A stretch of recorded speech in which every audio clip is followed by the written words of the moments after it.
Hello, everyone.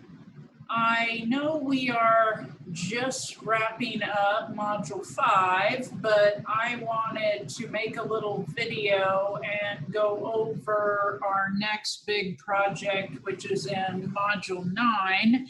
And even though it's not due until October 18th, it does take 10 days minimum, so you might want to think about starting it early. Let me do a screen share. Okay, and if you go to our homepage for Meteorology 105 and click on modules, we are wrapping up Module 5, and you're going to notice Module 6, 7, and 8 do not have a lot of big labs, and that is because Module 9 does. There is a little probability of precipitation calculation sheet. It's fairly straightforward and simple. And then the big project is going to be your weather journal. So I just kind of wanted to go over the instructions. And also just for fun, Arizona summertime fall weather journals tend to be boring. So I thought I'd include a video from the spring 2020. I purposely picked a week where the weather was going to be extremely interesting. Let's just say that. You guys out in Arizona, you do not really understand stuff like this. Western Kansas people, this should seem very, very familiar to you. I have a Word document of the weather journal instructions, and then I also have them copied and pasted into here. Okay, you've probably heard people say that meteorologists are wrong all the time, or they lie all the time, or it's the only job you can be wrong all the time and still keep your job.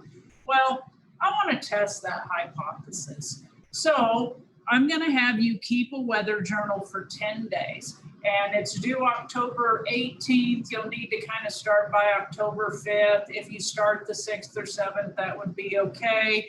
But this is the topic of the discussion question for Module 9 as well, so you might want to start it sooner rather than later.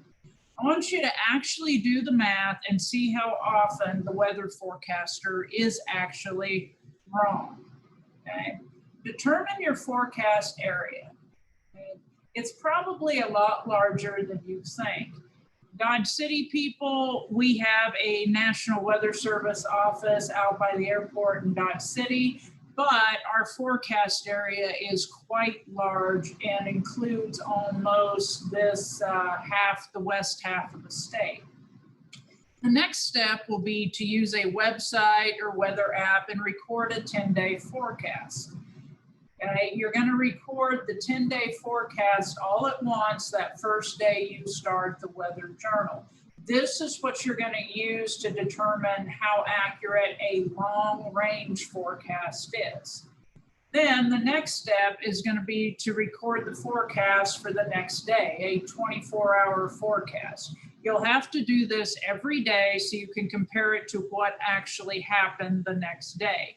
At minimum, you need to record the high and low temperatures, the chance of precipitation, and sky conditions, cloudy, sunny, etc. If you're in Kansas, you can probably record the wind. We tend to report on that quite frequently. And that is the one time the weatherman is never wrong, is if the wind's going to blow 30 miles an hour. If they say it, they mean it. You can record more data. It'll just kind of depend on the app or website that you use. And then you're going to record the daily weather, the what actually happened weather. Again, the minimum, high, low temperature, precipitation, humidity, wind, cloudy, sunny, etc. There's a sample data table on the next page as you scroll down, and you don't have to use my table format. You can keep the journal any way you want. It is your journal. However, you do need to have all this information in it. After the 10 days, you need to analyze your data. You need to consider the high and low temperatures within 5 degrees to be accurate. Again, forecast areas are pretty large. If they said 97, but it was only 94 at your house, yeah, that's probably still pretty accurate. Again, you got to understand the size of your forecast area, and most importantly, understand how the probability of precipitation is actually calculated. If they said there was a 40% chance of rain, but it didn't rain at your house, that does not necessarily mean the forecast was wrong. Then you need to write a 250, 300 word reflection. You need to, again, identify your forecast office, the size of your area, discuss the accuracy of both the 10-day long range and the 24-hour forecast, explain how the probability of precipitation is calculated, and if precipitation was predicted, was it accurate? Discuss at least 3 things that you learned while doing your weather journal.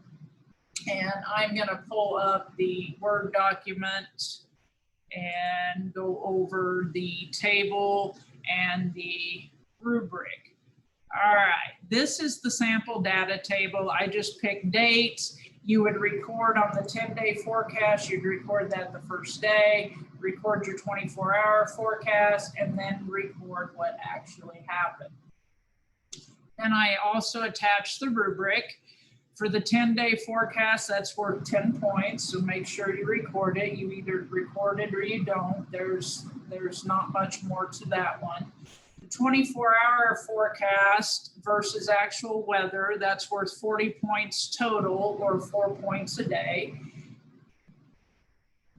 The reflection is worth 50 points, so please don't forget to do the reflection. You need to include your forecast office and area, the 10-day forecast discussion, the 24-hour forecast discussion, probability of precipitation discussion, and the 3 things that you learned.